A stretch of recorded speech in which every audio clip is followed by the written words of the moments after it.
name is Nat Francis, and I spent the last 12 years at two of the top boarding schools in America, Phillips Academy Andover and Choate Rosemary Hall. Came to China on a one-year teacher exchange.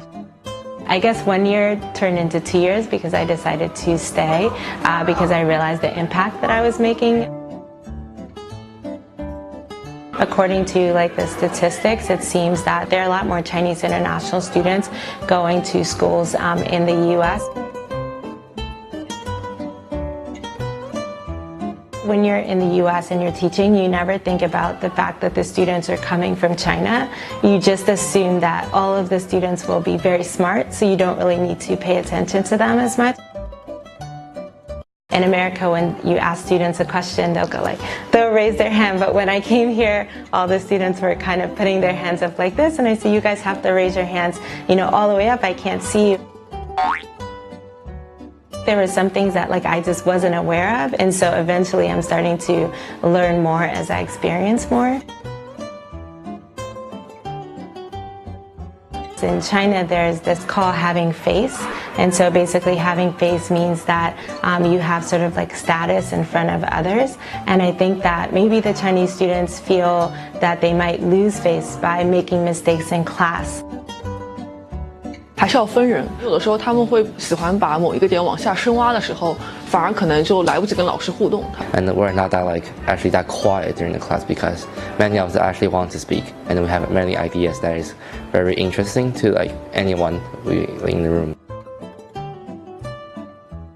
Coming here, it made me see that when you're transitioning, it actually is really difficult. English is not our mother language, so it will be hard at first place for us to talk to a native speaker. Sometimes you should feel like your English is not that well. And I think for a lot of those Chinese students going to schools in America, that it can be a difficult transition, and maybe they do experience loneliness, and there's so many other things, whereas the American students kind of don't really have to go through that.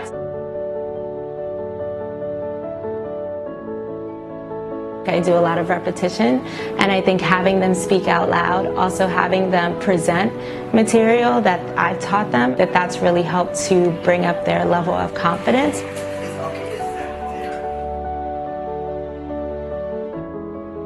So I'm the founder of the Shanghai Exchange. It is a bridge that connects outstanding teachers from top boarding schools in America with international schools in Shanghai. And I really want to make this opportunity available to sort of my colleagues in the U.S. Because the Chinese international population is growing, I think it's so important for them to sort of understand the cultural aspects so that they can better help the students.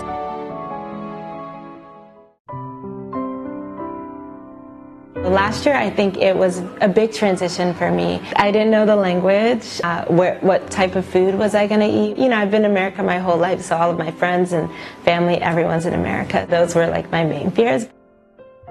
In my spare time, I like to visit the historical site. I love Yuan Garden.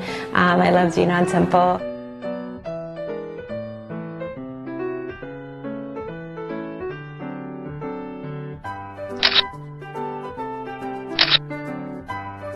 I love going to the malls, I love going to Shintendi, and just kind of, trying out different restaurants. And I'm still figuring out, there are so many more restaurants that I haven't tried. Bringing teachers over, I really want to help them to, acclimate to the surrounding and giving them some more guidance, which I feel like I didn't have as much when I came.